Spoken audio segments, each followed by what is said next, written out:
जय श्री राम दोस्तों। सावन के सोमवार में जब हम व्रत रखते हैं तो सावन सोमवार की व्रत कथा का बहुत ही महत्व होता है। कई बार हम ऐसी जगह होते हैं जहां पर हमारे पास कोई पुस्तक नहीं होती और हम यह कथा नहीं कर पाते। तो इस वीडियो में मैं आपके लिए लेकर आई हूँ सावन सोमवार की कथा, ताकि आप जहाँ कहीं भी हो आप इसे सुन सकते हैं। तो शुरू करते हैं श्रावण सोमवार की व्रत कथा। श्रावण सोमवार की कथा के अनुसार अमरपुर नगर में एक व्यापारी रहता था। दूर दूर तक उसका व्यापार फैला हुआ था। नगर में उस व्यापारी का बहुत ही मान सम्मान था, लेकिन सब कुछ होने पर भी वह व्यापारी अंदर से बहुत दुखी था, क्योंकि उस व्यापारी का कोई पुत्र नहीं था। दिन रात उसे बस एक ही चिंता सताती थी कि मृत्यु के बाद इस व्यापार को कौन संभालेगा। इसलिए पुत्र प्राप्ति के लिए वह हर सोमवार को शिव जी का व्रत किया करता था। हर शाम मंदिर में जाकर घी का दीपक जलाता था। उसकी भक्ति देखकर एक दिन पार्वती ने भगवान शिव से कहा, प्रभु, यह व्यापारी आपका सच्चा भक्त है। कितने दिनों से यह सोमवार का व्रत और पूजा नियमित कर रहा है। भगवान, आप इस व्यापारी की मनोकामना जरूर पूर्ण करें। भगवान ने कहा, हे पार्वती, इस संसार में सबको उसके कर्म के अनुसार ही फल की प्राप्ति होती है, यानी कि जैसा हम कर्म करते हैं वैसा ही हमें फल मिलता है। इसके बावजूद भी पार्वती जी नहीं मानी। उन्होंने कहा, नहीं प्राणनाथ, आपको इस व्यक्ति की इच्छा पूरी करनी ही होगी। यह आपका भक्त है, हर सोमवार आपका व्रत रखता है, पूजा करता है और सिर्फ एक समय भोजन ग्रहण करता है। आपको इसे पुत्र प्राप्ति का वरदान देना ही होगा। पार्वती का आग्रह देख उन्होंने कहा, ठीक है, लेकिन उस पुत्र की आयु केवल 16 वर्ष होगी। और उसी रात भगवान शिव ने व्यापारी के स्वप्न में आकर कहा कि तुम्हें पुत्र प्राप्ति का वरदान देता हूँ, लेकिन वह पुत्र सिर्फ 16 वर्ष तक ही जीवित रहेगा। भगवान के वरदान से व्यापारी खुश तो हुआ, लेकिन उसकी 16 वर्ष की आयु जानकर वह दुखी भी हो गया। व्यापारी पहले की तरह सोमवार का विधिवत व्रत करता रहा। कुछ समय बाद उसकी पत्नी ने एक सुंदर पुत्र को जन्म दिया। समारोह मनाया गया। व्यापारी ने बहुत अधिक खुशी नहीं मनाई, क्योंकि उसे पता था कि उसका पुत्र अल्पायु है। उसने उसका नाम अमर रखा। जब अमर 12 साल का हुआ तो शिक्षा के लिए उसे वाराणसी भेजने का इंतजाम किया गया। उस बालक के मामा को बुलाया और उसे कहा गया कि आप इसे वाराणसी शिक्षा के लिए छोड़कर आइए। अमर अपने मामा के साथ शिक्षा प्राप्त करने के लिए चला गया। रास्ते में जहाँ भी अमर और उसके मामा रुकते, वहीं पर यज्ञ करते, ब्राह्मणों को भोजन कराते। लंबी यात्रा के बाद अमर और उसके मामा एक नगर में पहुंचे। उस नगर के राजा की कन्या का विवाह था। पूरा नगर सजाया गया था। ठीक समय पर बारात आई, लेकिन बारात में लड़के का पिता बहुत ही चिंतित था, क्योंकि उसके पुत्र की एक आंख खराब थी। उसे इस बात का डर था कि अगर राजा को पता चल गया कि उसका पुत्र काना है तो वह विवाह से इनकार कर देगा। तो उसके दिमाग में एक विचार आया। उसने सोचा, क्यों ना मैं किसी और व्यक्ति को अपने पुत्र की जगह विवाह की वेदी पर बैठा दूं। तभी उसने अमर को देखा और उसे वह बहुत उपयुक्त लगा। वर के पिता ने इसी संबंध में अमर के मामा से बात की और उन्हें धन देने का लालच दिया। धन के लालच में उसके मामा यह बात मान गए। अमर को दूल्हे के वस्त्र पहनाकर राजकुमारी चंद्रिका से उनका विवाह करा दिया गया। राजा ने बहुत सा धन देकर राजकुमारी को विदा करने के लिए तैयार किया।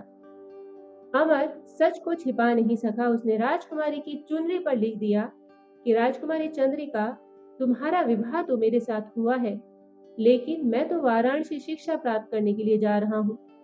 जो व्यक्ति तुम्हें अपने साथ ले जाएगा, तुम्हें उसी की पत्नी बनना होगा, लेकिन तुम्हारा विवाह उससे नहीं हुआ है। वह व्यक्ति काना है। जब राजकुमारी ने अपनी चुनरी पर यह लिखा हुआ देखा तो उसने काने वर के साथ जाने से इनकार कर दिया। जब राजा को यह सारी बातें पता चली तो उसने राजकुमारी को विदा नहीं किया और राजकुमारी वहीं राजमहल में रहकर भगवान की आराधना करने लगी। उधर अमर अपने मामा के साथ वाराणसी पहुंच गया और गुरुकुल में पूरे ध्यान के साथ पढ़ना शुरू किया। जब अमर की आयु 16 वर्ष की पूरी हुई तो उसने एक यज्ञ किया। यज्ञ की समाप्ति पर उसने ब्राह्मणों को भोजन कराया, वस्त्र दान किए।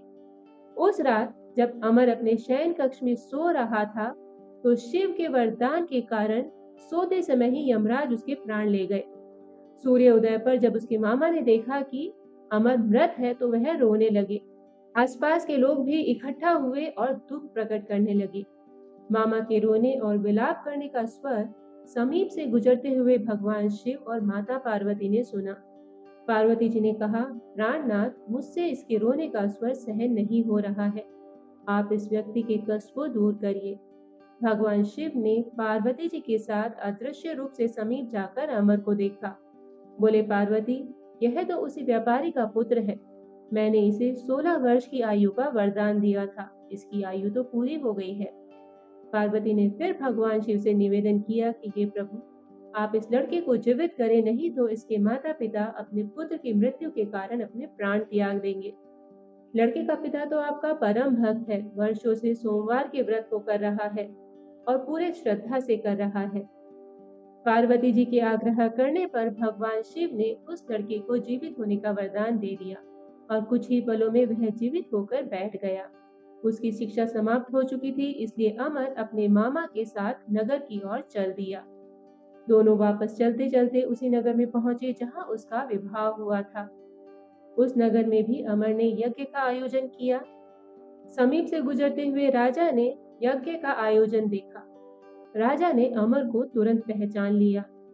यज्ञ समाप्त होने पर राजा अमर और उसके मामा को महल ले गया और कुछ दिन महल में रखकर बहुत सारा धन वस्त्र देकर राजकुमारी के साथ विदा किया। रास्ते में सुरक्षा के लिए राजा ने बहुत से सैनिकों को भी साथ भेजा।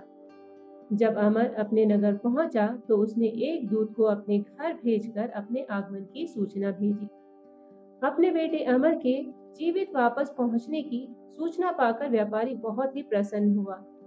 व्यापारी ने अपनी पत्नी के साथ स्वयं को एक कमरे में बंद कर रखा था। भूखे प्यासे रहकर दोनों अपने बेटे की प्रतीक्षा कर रहे थे। उन्होंने प्रतिज्ञा कर रखी थी कि अगर उन्हें उनके पुत्र की मृत्यु का समाचार मिला तो दोनों ही अपने प्राण त्याग देंगे। व्यापारी अपनी पत्नी और मित्रों के साथ नगर के द्वार पर पहुंचा। अपने बेटे के विवाह का समाचार सुनकर और पुत्र वधू राजकुमारी चंद्रिका को देखकर उसकी खुशी का ठिकाना नहीं रहा। उसी रात भगवान शिव ने व्यापारी के स्वप्न में आकर कहा, हे श्रेष्ठी, मैंने तेरे सोमवार के व्रत करने और व्रत कथा सुनने से प्रसन्न होकर तेरे पुत्र को लंबी आयु का वरदान प्राप्त किया है। व्यापारी बहुत ही प्रसन्न हुआ। सोमवार का व्रत करने से व्यापारी के घर में खुशियां लौट आई। शास्त्रों में लिखा है कि जो स्त्री और पुरुष सोमवार का विधिव्रत व्रत करते हैं और कथा सुनते हैं, उनकी सभी इच्छाएं पूर्ण होती हैं। तो दोस्तों, इसी के साथ समाप्त होती है यह सोमवार के व्रत की कथा। आप भी इसे जरूर सुनिए और अपने व्रत के पुण्य को और ज्यादा बढ़ाइए। जय श्री राम।